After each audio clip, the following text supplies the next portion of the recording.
How y'all doing? Good? Awesome. So this morning when I woke up, I had to reflect again. Today's actually holds a special place in my heart.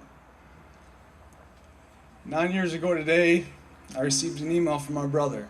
It was the last email I was ever going to receive from him as a person I knew. Because the next day, my brother was shot in the head by a sniper. My life crumbled around me. The man I knew was no longer.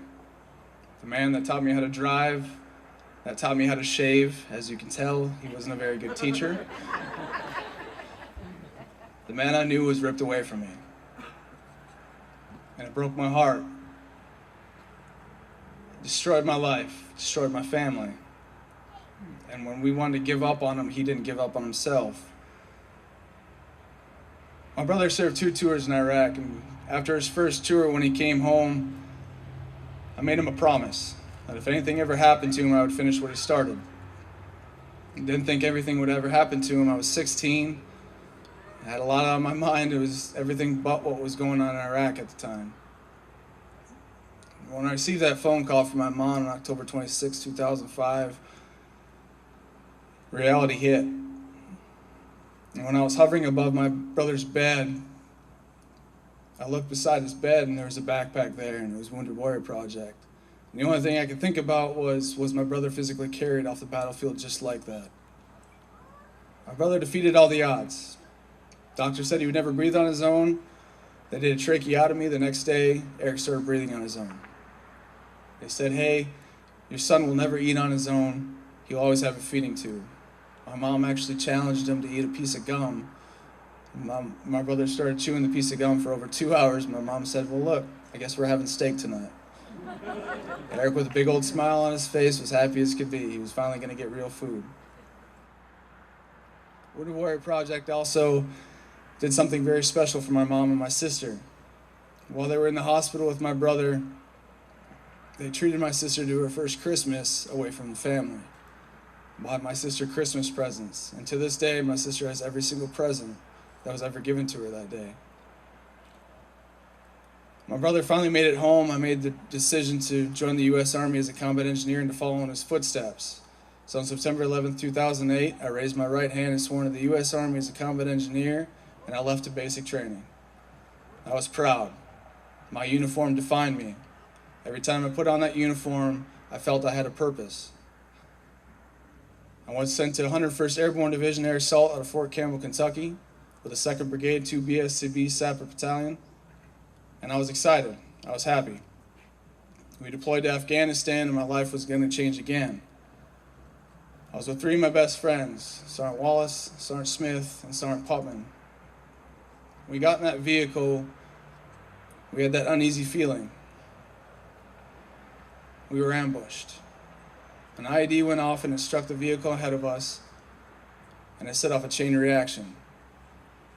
My truck was hit by 4 80mm rockets.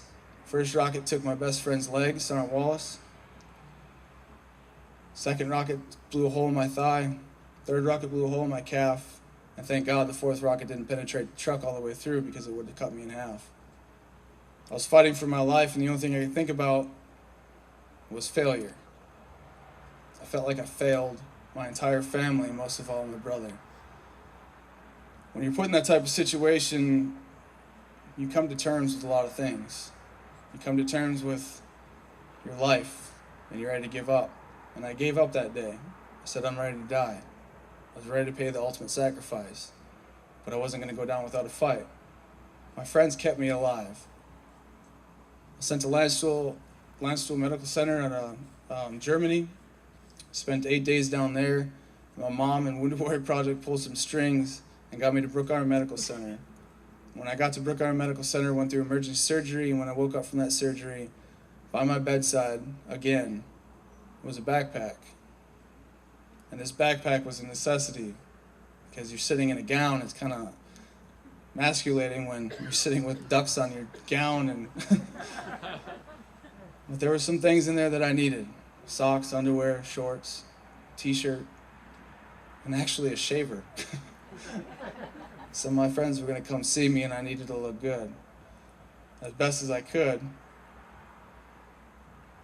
my issues started coming into play. Post-traumatic stress destroyed my life. And if you notice, I left a disorder out of it because I don't believe it's a disorder at all. It's a normal reaction to a screwed up situation. That's all it is. Anybody can get it. But my main focus was killing myself.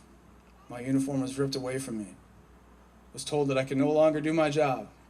Something that I loved and cared about so much was taken away from me. And the only thing I could think about was dying. The only thing I could think about was, why didn't I die on that battlefield? And I was cleaning my room like a good soldier should. Came across a Wounded Warrior Project business card, and I decided right then and there that I needed help.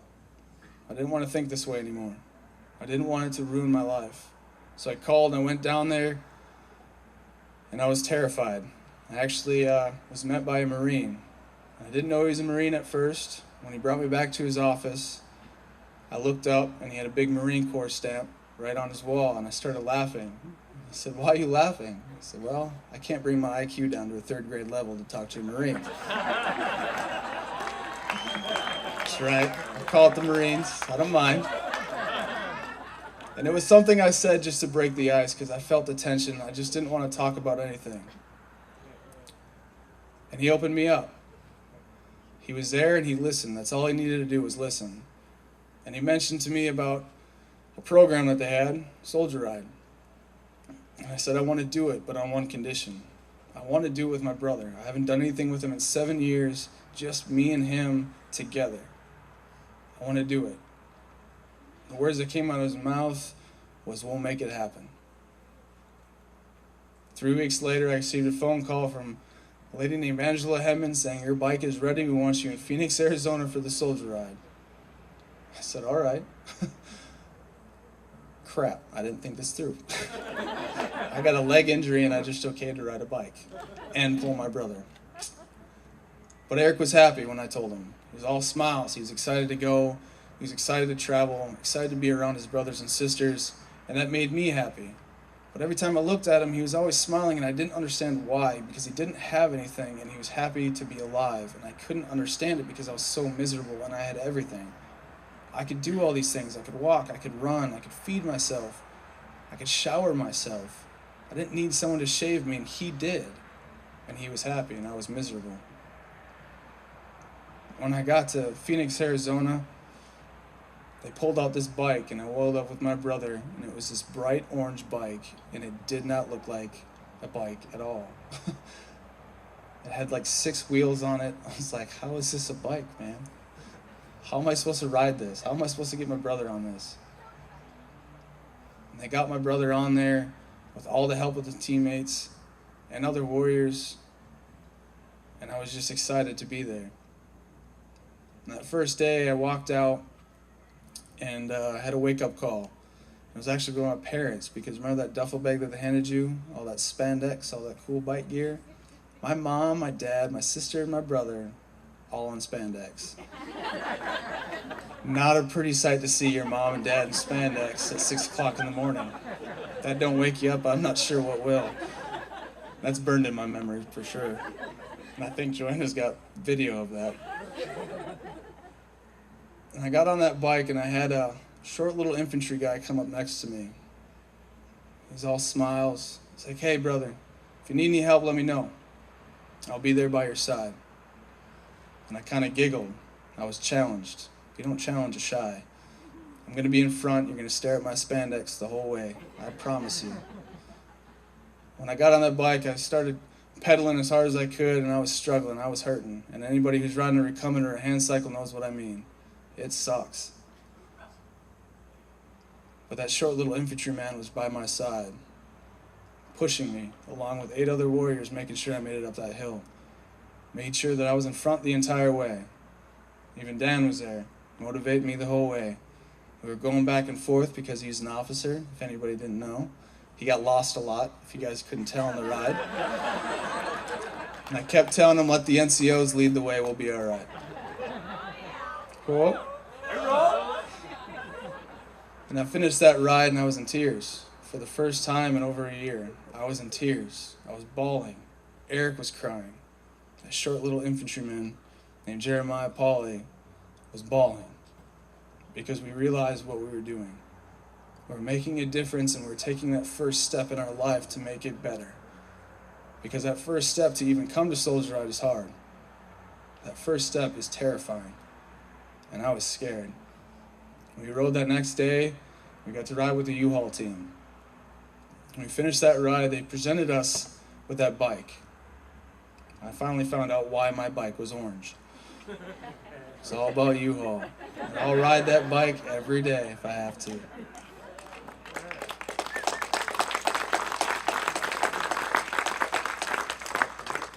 After that day, I made a life-changing decision. Get off drugs, get off alcohol, and stop. Now, I stopped drinking as much. I still enjoy my beer. But I stopped drinking as much, and I made that decision that I needed to go in the right path. I needed help again when I got out. I didn't know what to do. It's kind of hard to find a job as a combat engineer because you're an expert in explosives, and to find a job legally to blow up stuff is extremely hard. So I contacted them again, and they said, hey, we got Warriors to Work. They're going to help you out with your resume. I literally put I'm very good at blowing up things on my resume, and they called me back and said, yeah, you can't do that. FBI will probably call you. I said, all right. And then they gave me a job opportunity. They said, we want you to share your story with the world. We want you to share it with anybody who will listen. Just share your story about being a caregiver, about being a warrior, and experiencing a life-changing decision. And I really have to owe it to you all. You guys saved my life. You guys really did. Love you guys.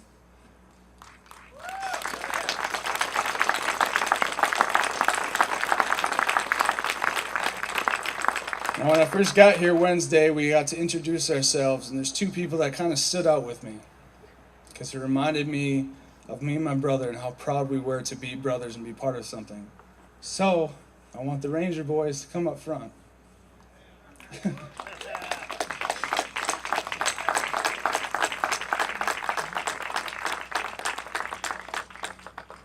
These two guys rode together, talked about each other just like me and my brother, and it reminded me so much of what me and my brother have. This is what it's all about, brotherhood. I want to present you two with a Wounded Warrior Project coin. You guys are now my family, and I appreciate everything you guys have done. Cool?